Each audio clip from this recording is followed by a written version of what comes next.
అందరికీ అందుబాటు బడ్జెట్లో premium plots vision infra developers. వివరాలకు కాల్ చేయండి. సన్నిచాలు నా పేరు లుంపిని.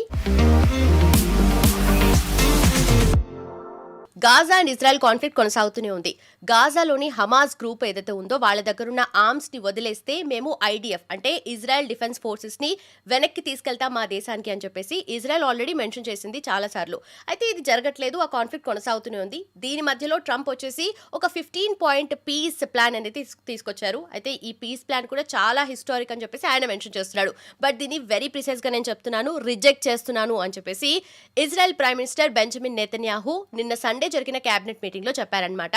సో దీని గురించి నెక్స్ట్ సర్కమ్స్టాన్సెస్ ఎలా ఉండబోతున్నాయి, ట్రంప్ ఏదైనా వేరే స్టెప్ తీసుకుంటారా లేదంటే నెతన్యాహు మైండ్ లో ఇంకేదన్నా పాసిబిలిటీస్ కనిపిస్తున్నాయా, లెట్స్ డిస్కస్. ఈ రోజు మనతో జాయిన్ అవబోతున్నారు geopolitical analyst and also senior journalist Suresh Kochattil sir మనతో పాటున్నారు. Let's talk to him.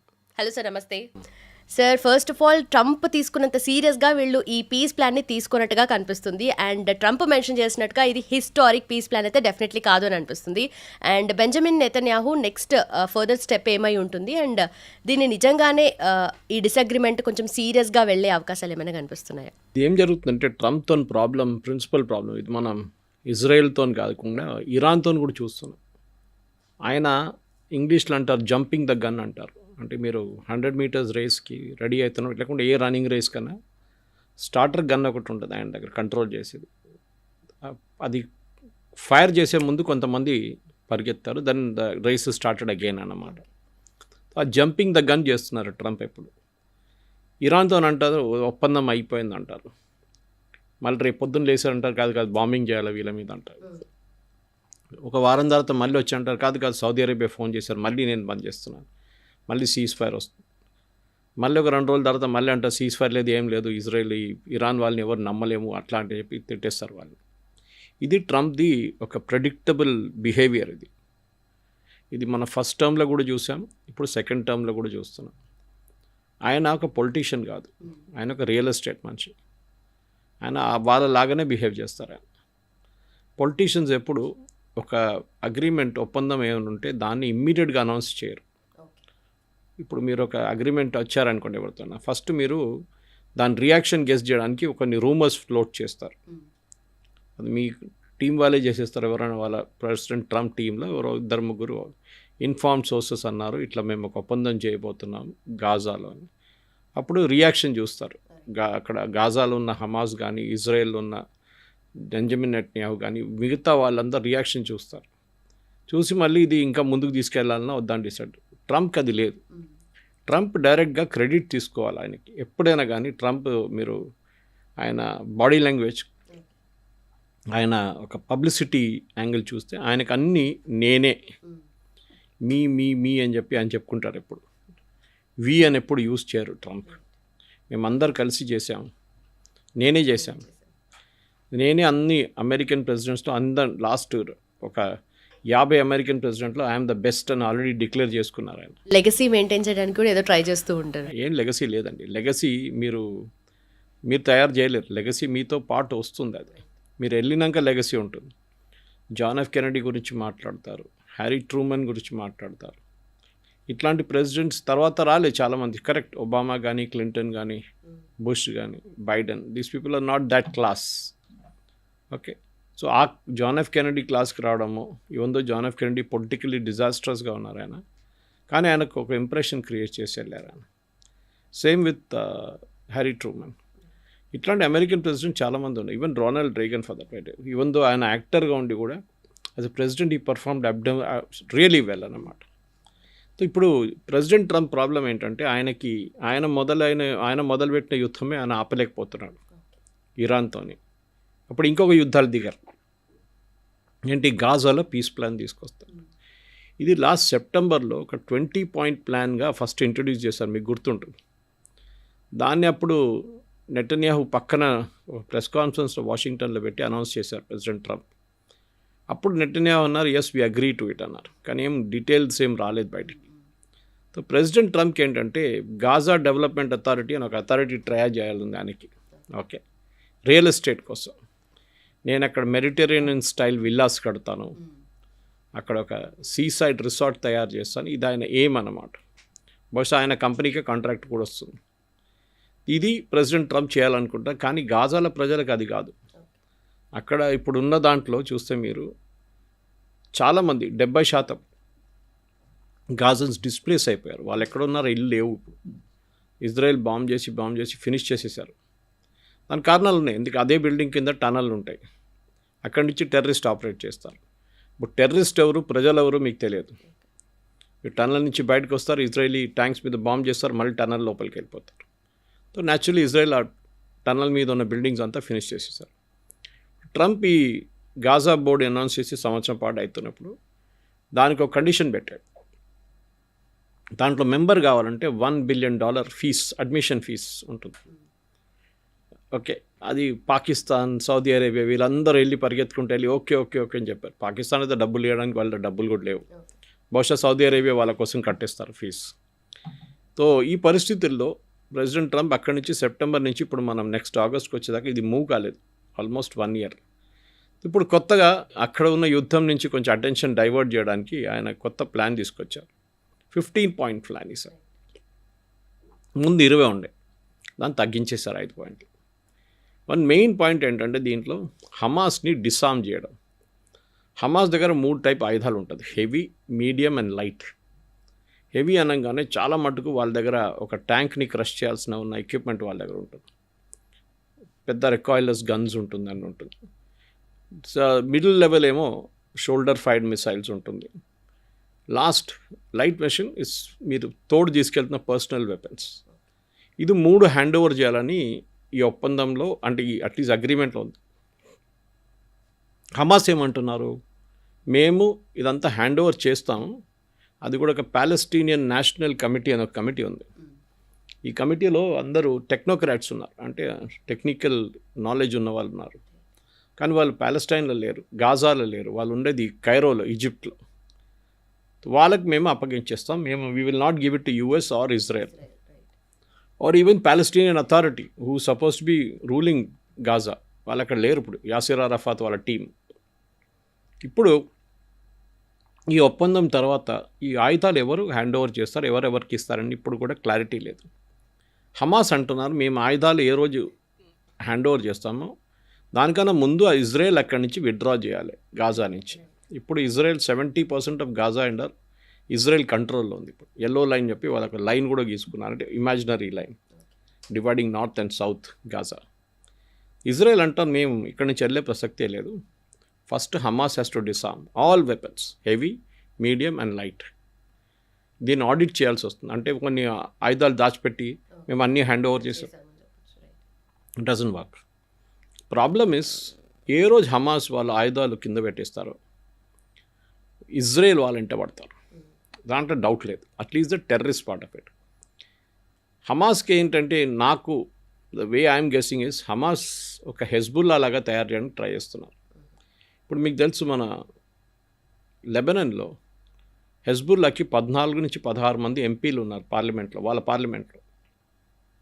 ఎట్లా మీరు అడగచ్చు, టెర్రరిస్ట్ ఫోర్స్ వాళ్ళకి ఎంపీలా? ఎస్, ఎందుకంటే లెబనాన్లో డెమోక్రసీ ఉంది, అక్కడ ఎలక్షన్స్ ఉంది, అక్కడ హమాస్ ఈ షియా నడిమిట్లున్న సపోర్ట్తో వాళ్ళు 16 మంది ఎంపీలను ఎన్నుకున్నారు, వాళ్ళు పార్లమెంట్లో ఉన్నారు.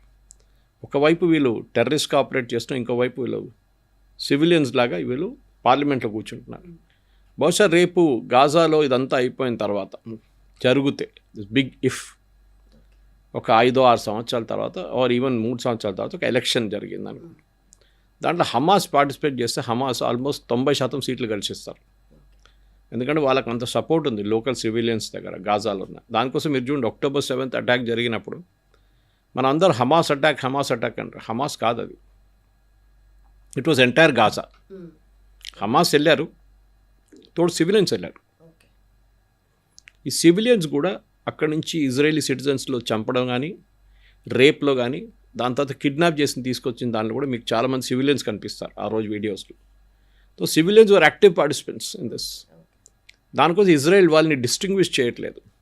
సివిలియన్, గాజా, మిలిటరీ, హమాస్ అందరూ ఒకరే. వీళ్ళ దాని నుంచే తయారై మళ్ళీ హమాస్గా వస్తారు. వీళ్ళు చిన్నప్పటి నుంచే వీళ్ళని బ్రెయిన్ వాషింగ్ చేస్తారు, Israel is your enemy, Israel is your enemy, Israel. So Benjamin Netanyahu చాలా క్లియర్గా ఏం చెప్పారు, ఇప్పుడు we will not accept this deal. మమ్మల్ని ఫస్ట్ ఆఫ్ ఆల్ అడగలేదు ఎవరు, మా దగ్గర అడగకుండానే మీరు ఒక ఒప్పందానికి వచ్చేసారు, వీ విల్ నాట్ యాక్సెప్ట్. ఇప్పుడు బెంజమిన్ నెటన్యాహు ఇది ఎందుకు చేస్తున్నారు, అది ఫస్ట్ మనం అర్థం చేసుకోవాలి.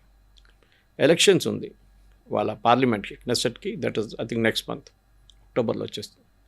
ఈ ఎలక్షన్లో నెటన్యాహు ఇప్పుడు చాలా వీక్ పొజిషన్లో ఉన్నారు, not because of anything else. అక్కడున్న ప్రజలకి ఏమనిపిస్తుందంటే Netanyahu is not tough enough, అంటే ఆయన ఈ హమాస్ ఎంటబడి వాళ్ళని కంప్లీట్గా ఫినిష్ చేయట్లేదు, హెజ్బుల్లా ఎంటబడి కంప్లీట్గా ఫినిష్ చేయట్లేదు, ఇరాన్ మీద బాంబులేసి ఇరాన్ రెజీమ్ని ఫినిష్ చేయట్లేదు. ఆయన చాలా కాంప్రమైజ్ చేస్తున్నాడు ప్రెసిడెంట్ ట్రంప్తోని. బట్ నెతన్యాహుకి ఎప్పుడు కూడా ఒక పవర్ఫుల్ ఇమేజే ఉంది, బట్ ఈ విషయంలో అంత పవర్ఫుల్గా లేడు అన్నట్టుగా అక్కడ ప్రజలు అనుకుంటున్నారండి. ఎస్, నెటన్యాహుకు ఇమేజ్ ఉంది, కానీ ఆయన కన్స్ట్రైన్డ్ ఉన్నారు. ఆయనకి యుఎస్ సపోర్ట్ లేకుంటే ఇజ్రాయెల్ ఎక్కువ ఏం చేయలేరు. This is the big problem. అది ఆయుధాలు కానీ, డిప్లొమాటిక్ సపోర్ట్ కానీ, యుఎన్లో వీటో కానీ, ఇట్లాంటి చాలా మటుకు ఇంకా మిగతా దేశం మీద ప్రెషర్ పెట్టడానికి యుఎస్ ఉన్నారు తోడెప్పుడు. అది ఏ అమెరికన్ ప్రెసిడెంట్ అయినా ఇజ్రాయలీ లాబీని ఎప్పుడు వాళ్ళు ఇగ్నోర్ చేయరు. సో నెటన్యాహు ట్రంప్ మాటలు వింటారంటే ఎస్, కానీ కంప్లీట్గా 100% యాక్సెప్ట్ చేయరు. ఎందుకంటే చాలా క్లియర్ కదా వాళ్ళకి ఇజ్రాయెల్లో ఉన్న ప్రెషర్. ఇజ్రాయలీ ప్రజలు ఏమంటున్నారు, యూ షుడ్ బి టఫ్, మీరు ఏ కాంప్రమైజ్ చేయకూడదు. వెరాజ్ యుఎస్లో ఆపోజిట్ నడుస్తుంది. ప్రెసిడెంట్ ట్రంప్కి ఈ యుద్ధానికి సపోర్టే లేదు యుఎస్లో. అక్కడున్న ప్రజలు ఏమంటున్నారు, మీ యుద్ధం ఫినిష్ చేసేసేయండి, this war is useless absolutely, let us finish it అని. కానీ ప్రెసిడెంట్ ట్రంప్ చేయడానికి రెడీగా లేరు. నెటన్యాహు ఏమో విత్డ్రా చేసుకున్నారు ఇక్కడి నుంచి. Technically is not there in Iran now, ఆయన బాంబింగ్ చేయట్లేదు అక్కడ. ట్రంప్ ఉన్నారు అక్కడ. ఇంకా ట్రంప్ దగ్గర వాళ్ళ ప్రజలు అంటారు, మీరు అక్కడి నుంచి వచ్చేసేయండి, ఓకే రిటర్న్ వచ్చేసేయండి, we withdraw from there. Israeli ప్రజలు ఏమంటున్నారు, Netanyahu that you go and bomb them అంటున్నారు. డిఫరెన్స్ చూడండి. సో ఇజ్రాయెల్లో ఇప్పుడున్న బెంజమిన్ నెటన్యాహు క్యాబినెట్లో చాలామంది రైట్ వింగర్స్ ఉన్నారు. రైట్ వింగ్ అంటే జూయిష్, ఎక్స్ట్రీమ్ జూయిష్ లాబీ వీళ్ళు. వాళ్ళకి ప్యాలెస్టైన్ అంటే అసలు నచ్చదు, గాజా అంటే పట్టించుకోరు అస్సలు, వాళ్ళకి దే డోంట్ లైక్. హమాస్ అంటే రేపే ఫినిష్ చేసేదంట. These are ultra orthodox Jews. వాళ్ళ సపోర్ట్ లేకుంటే ఏ గవర్నమెంట్ అక్కడ ఉండలేరు. సో ఇజ్రాయెల్లో మనం అర్థం చేసుకోవాలి, ఎప్పుడు ఒక పార్టీకి మనలాగా మెజారిటీ రాదు. ఒక 16 పార్టీలో 12 పార్టీలో కలిసి ఒక కోalition ఫామ్ చేస్తారు. లాస్ట్ టైం కూడా అదే జరిగింది. ఎలక్షన్ జరిగింది, నెటన్యాహు వాళ్ళ పార్టీకి మెజారిటీ రాలేదు లిక్విడ్కి, మిగతా పార్టీలతో టైఅప్ చేసుకోవాలండి. సో దాంతో ఏమవుతుందంటే మీకు ఈ రైట్ వింగ్ వాళ్ళు దొరుకుతారు. వాళ్ళకు ఒక 5 సీట్లు 6 సీట్లు ఉంటే వెరీ క్రూషియల్ సపోర్ట్. అంతే, గవర్నమెంట్ పడిపోతుంది లేకుంటే. సో వాళ్ళు చెప్పిన మాట వినాలి. And they are very clear. Palestine అనే ఒక వర్డ్ ఉండకూడదు డిక్షనరీలో, అది వాళ్ళ లాజిక్ అన్నమాట. ఈ టెర్రరిస్ట్తో అసలు మనం డీలే చేయకూడదు, వీళ్ళు. సో అదే పొజిషన్ కొంచెం వీక్ అయింది అనుకోండి, Netanyahu okay I will accept అంటే రేపు ఎలక్షన్లో ఆయన అవుట్. సో దానికోసం ఎలక్షన్ దాకైనా ఇది గుంజి తీసుకెళ్లాల్సి వస్తుంది. దాని తర్వాత కూడా ఏ ప్రధానమంత్రి వచ్చినా కానీ నెటన్యాహు గెలుస్తారో, వాళ్ళ కోalition గెలుస్తారో, లేకుంటే కొత్త గవర్నమెంట్ వస్తారని ఏం చేసినా కానీ at the end of the day అప్పుడు రాబోతున్న కొత్త ప్రధానమంత్రి కూడా ఇదంతా ఫాలో చేయాల్సిందే. రైట్, ఇప్పుడు అట్లీస్ట్ ఆ ఎలక్షన్స్ వరకైనా నెతన్యాహు ఇంకేదన్నా స్ట్రాంగ్ యాక్షన్ తీసుకునే ఛాన్సెస్ కనిపిస్తున్నాయి. తక్కువ చేయొచ్చు, బహుశా ఎలక్షన్ గెలవడానికి చేయొచ్చు. ఆయన ఆల్రెడీ మొన్న ఒక స్టేట్మెంట్ ఇష్యూ చేశారు నెటన్యాహు, మీరు వినుంటారు. యుఎస్ విత్డ్రా చేయకుండా మాకు ప్రాబ్లం లేదు, యుఎస్ విత్డ్రా చేసుకోవచ్చు ఇరాన్ దగ్గర నుంచి. ఇరాన్ దగ్గర వాళ్ళు ఆల్రెడీ కూర్చున్నారు కదా అక్కడ సీలో, గల్ఫ్ ఆఫ్ ఒమాన్లో. అక్కడి నుంచి వాళ్ళు విత్డ్రా చేసుకుంటే we have no issues, we will finish the job. మేము వెళ్ళి ఫినిష్ చేసేస్తాం, ఎవ్వరు సహాయం మాకు అక్కర్లేదు. చెప్పడానికి ఈజీగా ఉంటుంది, కానీ అగైన్ రిపీట్, యుఎస్ ఇంటెలిజెన్స్ లేకుండా, యుఎస్ శాటిలైట్ ఇమేజరీ లేకుండా, యుఎస్ ఆయుధాలు లేకుండా ఇజ్రాయెల్ చేయలేరు. ఇజ్రాయెల్ దగ్గర ఉన్న అన్ని ఎయిర్క్రాఫ్ట్ యుఎస్ ఎయిర్క్రాఫ్ట్, F-16 నుంచి ఇప్పుడున్న F-35 దాకా అంతా యుఎస్. చాలా మటుకు మిసైల్స్ ఒక 4-5 సంవత్సరాల ముందాక కంప్లీట్లీ యుఎస్ ఉండే 100%. ఇప్పుడు తగ్గించి యుఎస్ నుంచి ఆయుధాలు తగ్గించుకుంటూ వస్తున్నారు ప్రతి సంవత్సరం, మన దగ్గర నుంచి కొంటున్నారు. దానికోసం మన అమ్నెస్టీ ఇంటర్నేషనల్ పెద్ద ఒక స్టేట్మెంట్ ఇష్యూ చేశారు, భారతదేశం సప్లై చేస్తున్నారు ఆయుధాలు ఇజ్రాయెల్కి, విచ్ ఇస్ కరెక్ట్. అది మన అగ్రిమెంట్ అది ఇజ్రాయెల్తో. మనం సహాయం చేశారు కార్గిల్ టైంలో, మనం వాళ్ళని కూడా హెల్ప్ చేస్తాం. ఇప్పుడు ఇజ్రాయెల్ పొజిషన్ ఏంటంటే వీ విల్ నాట్ యాక్సెప్ట్ అనే చేసినప్పుడు ఇక్కడి నుంచి ముందుకు ఎట్లా తీసుకెళ్తారు, దీని ఒక పెద్ద క్వశ్చన్ రాబోతుంది. ఓకే. ట్రంప్ క్రెడిబిలిటీ ఏంటి? ఎందుకంటే మీరు అక్కడ యుక్రెయిన్కి వెళ్ళి నేను రష్యాలో పుటిన్తో మాట్లాడాను, జెలెన్స్కీతో మాట్లాడాను, అయిపోయింది, అక్కడ కూడా యుద్ధం ఫినిష్ అన్నారు. అక్కడ ఏం కాలేదు, 4 సంవత్సరాలు ఇంకా కొట్టుకుంటున్నారు. ఇక్కడ వచ్చి ఈయన ఈ ప్లాన్ పెట్టారు, అది కూడా పోయింది. అటువైపు లెబనాన్తో కూడా ఇజ్రాయెల్ ఒక ఒప్పందం చేశారు. ఒప్పందం ఏం చెప్తున్నారు, లిటనీ రివర్ అంటే సౌత్ లెబనాన్లో లిటనీ రివర్ దాకా ఇప్పుడు ఇజ్రాయెల్ ఉన్నారు. అక్కడి నుంచి ఇజ్రాయెల్ మెల్లమెల్లగా విత్డ్రా చేస్తారు, లెబనీస్ ట్రూప్స్ అక్కడ వస్తారు, అక్కడ హెజ్బుల్లాని రాకుండా చూసుకుంటారు. కానీ అది లెబనీస్ ఆర్మీతో కాదు. Lebanese army is a very weak army కాదు అది. కొంతమంది ఫ్రీలాన్సర్స్, కొంతమంది ఏం చెప్తారు ఉద్యోగం లేని వాళ్ళు అందరు కలిసి ఆర్మీ అని పెట్టుకున్నారు అక్కడ. ఒక వెల్ ట్రైన్డ్ ఆర్మీ లాగా, మన ఆర్మీ లాగానో యుఎస్ ఆర్మీ లాగానో బ్రిటిష్ ఆర్మీ వెల్ ట్రైన్డ్ కాదు వాళ్ళు. సో ఆ పరిస్థితుల్లో ఇప్పుడు ఈ యుద్ధం అంటే గాజా ఉన్న యుద్ధంలో లెబనాన్ కూడా చాలా మటుకు పెద్ద పాత్ర ఉంటుంది వాళ్ళది. ఎందుకంటే ఇజ్రాయెల్కి లెబనాన్ వైపు నుంచి మిసైల్స్ రాకపోతే వాళ్ళు గాజా మీద కాన్సన్ట్రేట్ చేస్తారు. అక్కడి నుంచి వస్తే ఇక్కడ నుంచే 2 ఫ్రంట్ వార్ అంటారు అప్పుడు మనం. ఇప్పుడు గాజా ఒక సీజ్ ఫైర్ ఉంది టెక్నికలీ, కానీ మొన్న కూడా బాంబింగ్ జరిగింది, 6 చనిపోయారు దాంట్లో. లెబనాన్లో ఇప్పుడు కొన్ని రోజుల నుంచి క్వైట్ ఉంది, కానీ అక్కడ కూడా మొన్న జరిగింది ఒక బాంబింగ్.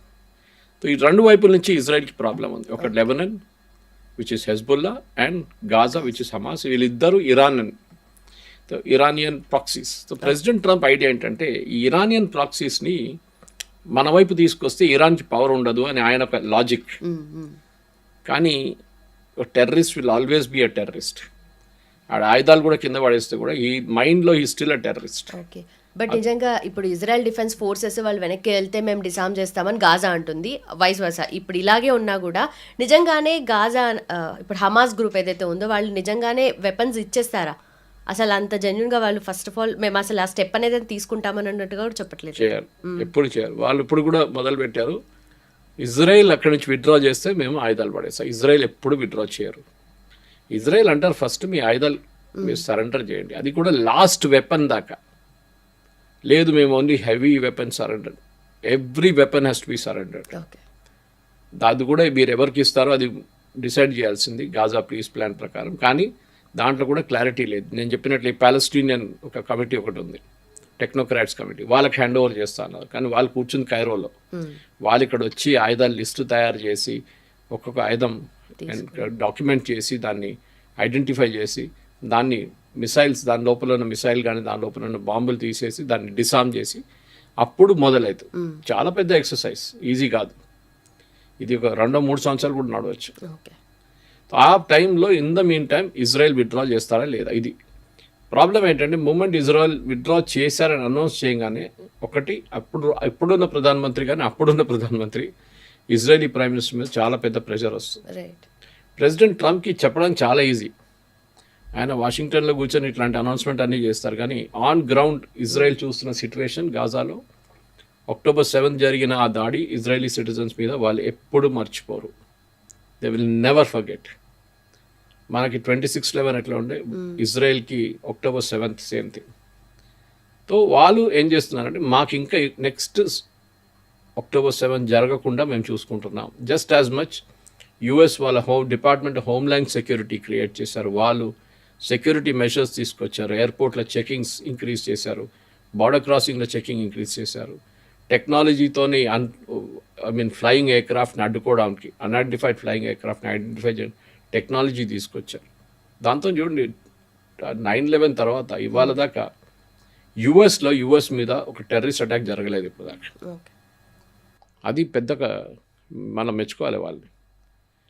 మనం కూడా 26/11 తర్వాత సిరీస్ ఆఫ్ స్టెప్స్ తీసుకున్నాం, కానీ అప్పుడు కూడా యూపీఏ హయాంలో చాలా అటాక్స్ జరిగేది. ఇప్పుడు తగ్గింది. Last 12 to 14 years it's been less. కానీ గ్యారంటీ లేదు, పాకిస్తాన్ ఏ రోజు యాక్టివ్ అయితే మనకు తెలియదు. ఫెహల్గామ్ జరిగింది అడమిట్లో, but that is in Kashmir. మినహా కాశ్మీర్, జమ్మూ కాశ్మీర్ పక్కన పెడితే, నార్త్ ఈస్ట్ పక్కన పెడితే నాట్ మచ్ ఆఫ్ వైలెన్స్ ఇండియాలో. మనకున్న అదే ప్రాబ్లం ఇజ్రాయెల్ కూడా. ఇజ్రాయెల్ చుట్టుపక్కల ఉన్న వాళ్ళందరూ వాళ్ళ ఎనిమీస్. ఈజిప్ట్, జార్డన్, సిరియా, ఇటువైపు ఇరాన్, అక్రాస్ ద సీ. వీళ్ళు ఎప్పుడు చూసినా వీళ్ళు ఇజ్రాయెల్ మీద దాడి చేస్తుండే ముందు. ఇప్పుడు ఇజ్రాయెల్ పవర్ తెలుసుకున్న తర్వాత లాస్ట్ 30-40 ఇయర్స్లో వాళ్ళు ఇజ్రాయెల్తో ఏం చేయట్లేదు. జార్డన్కి పీస్ అగ్రిమెంట్ ఉంది, ఈజిప్ట్కి ఉంది, సిరియాలో గవర్నమెంట్ ఇప్పుడే మారిపోయింది. So no problem. Israel logic is very simple, we have to survive. దానికోసం వాళ్ళు ఏ ఎండ్ దాకానే వెళ్తారు. They will go 100%.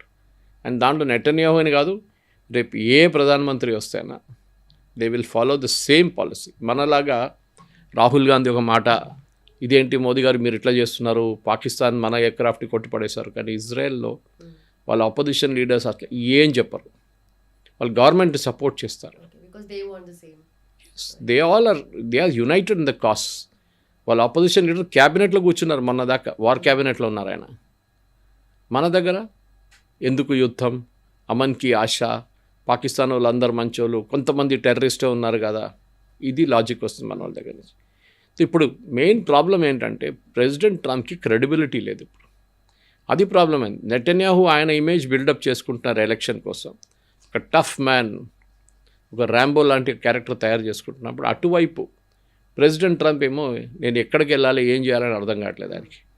యుక్రెయిన్ ఏం కావట్లేదు, యుక్రెయిన్ ఆగట్లేదు, గాజాలే నో స్టాప్, హెజ్బుల్లా అక్కడ మళ్ళీ ప్రాబ్లం అక్కడ అట్లనే ఉంది. ఇటువైపు ఇరాన్ చూస్తే ప్రాబ్లం ఇక్కడ కూడా సార్ట్ అవుట్ కాలేదు. ఇవన్నీ చూస్తుంటే అసలు అన్నిటికన్నా ఎక్కువగా ట్రంప్కే ఈ విక్టరీ కావాలి, చాలా డెస్పరేట్గా. ఇప్పుడు ఇజ్రాయెల్ కొంచెం బ్యాక్ స్టెప్ వేసినా కూడా యుఎస్ మాత్రం ఇట్ వాస్ దేర్. బట్ నిజంగానే ఇప్పుడు యుఎస్ అనేది ఇప్పుడు వాళ్ళు కూడా మిడ్ టర్మ్ ఎలక్షన్స్ వస్తున్నాయి కాబట్టి చలో నాకు కాదు ఓన్లీ నా ప్రజలు నేను చూసుకుంటా అని చెప్పేసి ట్రంప్ బ్యాక్ స్టెప్ వేస్తే ఇజ్రాయెల్ నిజంగానే కంటిన్యూ చేస్తుందంటారా? ఇజ్రాయెల్కి ఏంటంటే వాళ్ళకి షార్ట్ టర్మ్ ఆబ్జెక్టివ్స్ కాదు, ట్రంప్ చూస్తున్నంత షార్ట్ టర్మ్ ఆబ్జెక్టివ్. ఇప్పుడు ఇరాన్ యుద్ధం ఎట్లయినా ఆపేయాలి అంతే. దాని తర్వాత అని అడిగితే దాని తర్వాత చూసుకుందాం. Right now we have to stop this war.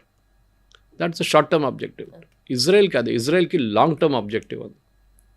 ఇవాళ హమాస్ని ఫినిష్ చేస్తే రేపు ఇంకొక హమాస్ తయారవుతారు వర్షన్ 2.0. హెజ్బుల్లాని ఫినిష్ చేస్తే ఇంకొక హెజ్బుల్లా తయారవుతారు. వాళ్ళు ఏంటంటే బై ద రూట్ కట్ చేసేసేయాలి ఈ ప్రాబ్లం అని చూస్తున్నారు. అది కాకుంటే ఏమైతే మళ్ళీ వీళ్ళు రిపీట్ అవుతారు. మన కామన్ లాజిక్ ఏంటి, ఇరాన్ వీక్ అయిపోయారు, దాంతోనే హెజ్బుల్లా వీక్ అయింది, హమాస్ వీక్ అయిందండి. కాదు, వీళ్ళు లోకల్ రిసోర్సెస్తో నడిపించుకుంటారు. వాళ్ళ ప్రజల దగ్గర నుంచి డబ్బులు తీసుకొని ఆయుధాలు కొనుక్కొని వాళ్ళు నడిపించుకుంటారు వాళ్ళ క్యాంపెయిన్. ఇరాన్ నుంచి వాళ్ళకి ఆయుధాలు అక్కర్లేదు ఇప్పుడు. కానీ ప్రజలు మీకు సపోర్ట్ చేస్తేనే అది జరుగుతుంది. లెబనాన్లో ప్రాబ్లం 14% ఉన్నారు హెజ్బుల్లా వాళ్ళ సపోర్టర్స్, షియాస్. వాళ్ళు ఎలక్ట్ చేసిన నేను చెప్పిన 16 మంది ఉన్నారు వాళ్ళ పార్లమెంట్లో. ఇక్కడ గాజాలో ఒక లీడర్ అని వీళ్ళ దగ్గర ఎవరు లేరు, ఒక గవర్నమెంట్ లేదు అక్కడ. లెబనాన్లో ఒక అడ్వాంటేజ్. సో ఇజ్రాయెల్ ఏం చూస్తున్నారంటే ఒక గవర్నమెంట్, అక్కడ ఒక పాజిటివ్ గవర్నమెంట్ ఉంటే మాకు ప్రాబ్లం లేదు.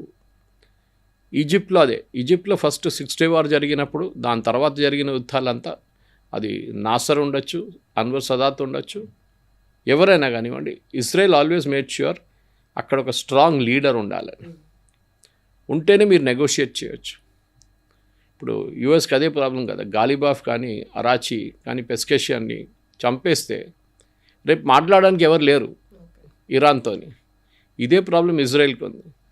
ఇజ్రాయలీ ప్రైమ్ మినిస్టర్ ఎవరైనా కానీ అటువైపు, ఫర్ ఎగ్జాంపుల్ కింగ్ హుస్సేన్ జార్డన్లో, డెమోక్రసీ ఏం లేదు అక్కడ, కానీ he's a very strong king, బాగా మెయింటైన్ చేసుకోవడం, వెరీ మోడర్న్ మ్యాన్ అంతా. అదే టైంలో సిరియాలో చూస్తే సిరియాలో ఎవరు లేరు. ఒక సిరియాలో రెక్స్ ఐఎస్ఐఎస్ ఆయన ప్రెసిడెంట్గా కూర్చున్నాడు అక్కడ, ట్రంప్ అపాయింట్ చేశారు ఆయన. ఆయనతో నెగోషియేట్ చేయవచ్చా తెలియదు. Right now problem for Israel is basically Lebanon, ఇటువైపు హమాస్. వీళ్ళిద్దరిని హ్యాండిల్ చేసుకుంటే అయిపోతుంది. కానీ ఫస్ట్ స్టెప్ ట్రంప్ సజెస్ట్ చేసిన దానికి ఇది ముందుకెళ్ళదు 100%. ఎందుకంటే Hamas is the biggest problem, the elephant in the room అంటాం మనం. The elephant in the room is Hamas.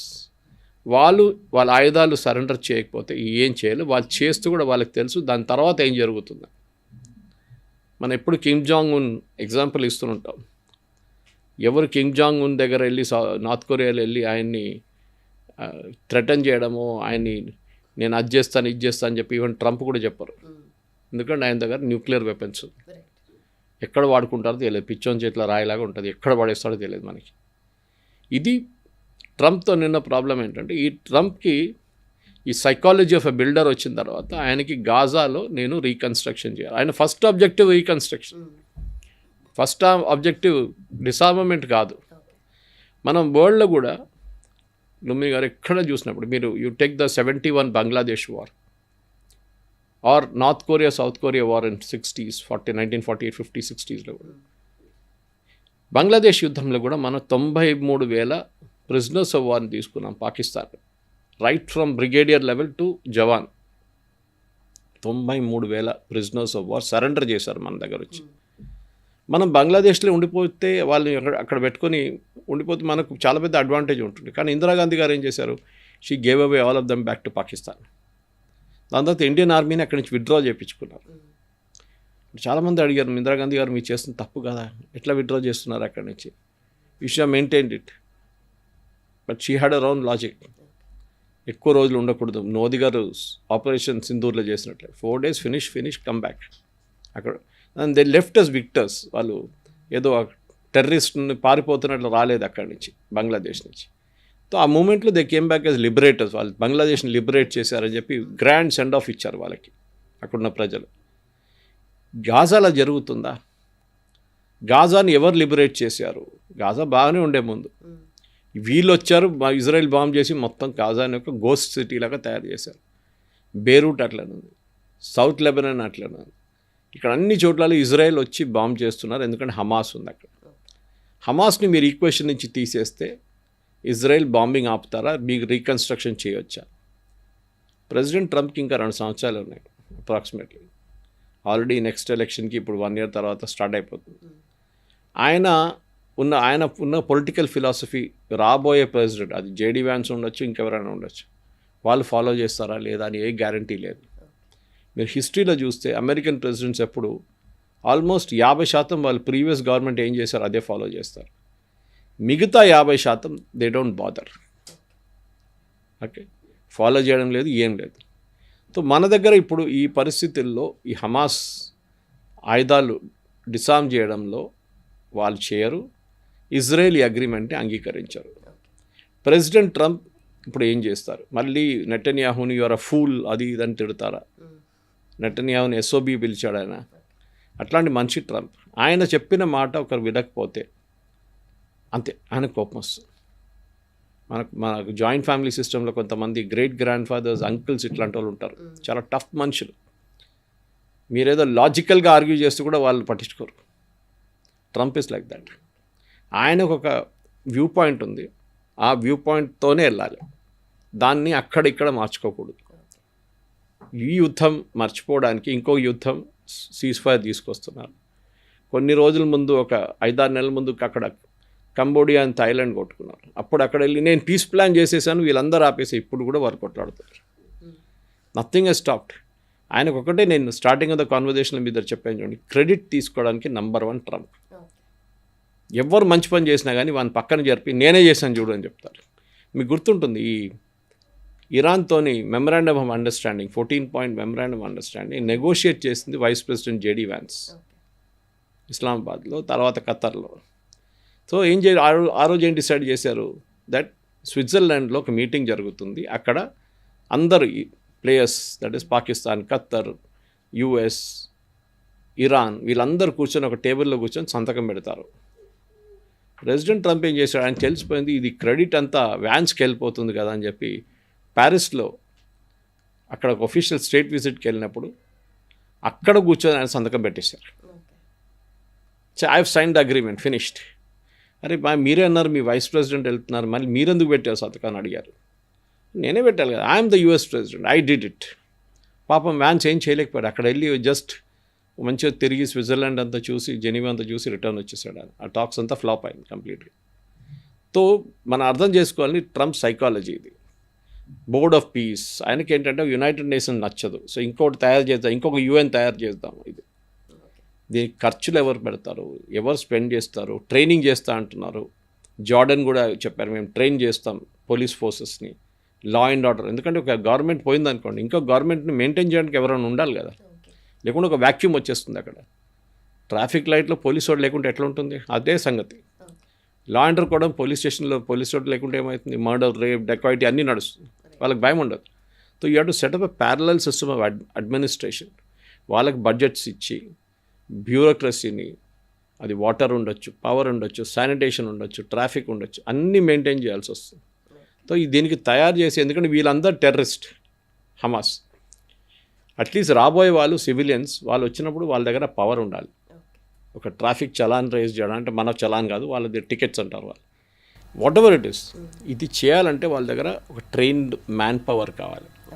Egypt అంటున్నారు, జార్డన్ అంటున్నారు మేము ట్రైన్ చేస్తామని, కానీ ఇదంతా అయిన తర్వాత వాళ్ళు అక్కడ వెళ్ళిన తర్వాత రేపు ఎవడో కాల్ చంపేస్తే 2-3 ఏం చేస్తారు అప్పుడు మళ్ళీ హమాస్ పైకి వస్తారు. That we are still ruling Gaza అంటారు. సో ప్రెసిడెంట్ ట్రంప్కి ఏంటంటే బేసిక్లీ ఆయన అక్కడ ఉన్న ఇరాన్ యుద్ధం అందరు మర్చిపోవాలని చెప్పి కొత్తగా ఎపిసోడ్ తీసుకొచ్చారు, కానీ నెటన్యాహు క్లీన్గా రిజెక్ట్ చేసేవారు. ఈ said we have nothing to do with it అన్నారు. ఓకే, సో ఈ బోర్డ్ ఆఫ్ పీస్ కానీ ఇది ఇంప్లిమెంటేషన్ చేయడం అగ్రిమెంట్లో, డిజార్మెంట్ ఆఫ్ హమాస్ కానీ, విత్డ్రాల్ ఆఫ్ ఇజ్రాయలీ ట్రూప్స్, మళ్ళీ రీకన్స్ట్రక్షన్ ఆఫ్ గాజా, ఇది ఏం జరగదు ఇప్పుడు. Because basically Hamas will not agree. But Netanyahu next step ఏముంటుంది అనేది ఇక్కడ క్వశ్చన్. నెటన్యాహు ఉంటారో అది కూడా చూడాలి ఇప్పుడు ఎలక్షన్ తర్వాత. బహుశా ఉంటే ఓకే, ఎందుకంటే వాళ్ళ దగ్గర గవర్నమెంట్ ఫామ్ చేయడానికి ఒకసారి 6 నెలలు తీసుకుంటారు ఎలక్షన్ తర్వాత కూడా. Okay, but he will continue as a prime minister.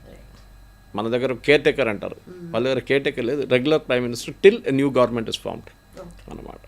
అది చూద్దాం anyway. But I think the way it's going, Netanyahu ఎప్పుడు అగ్రీ చేయరు. 100% he will not do it. Okay, right sir, thank you so much. Thank you very much.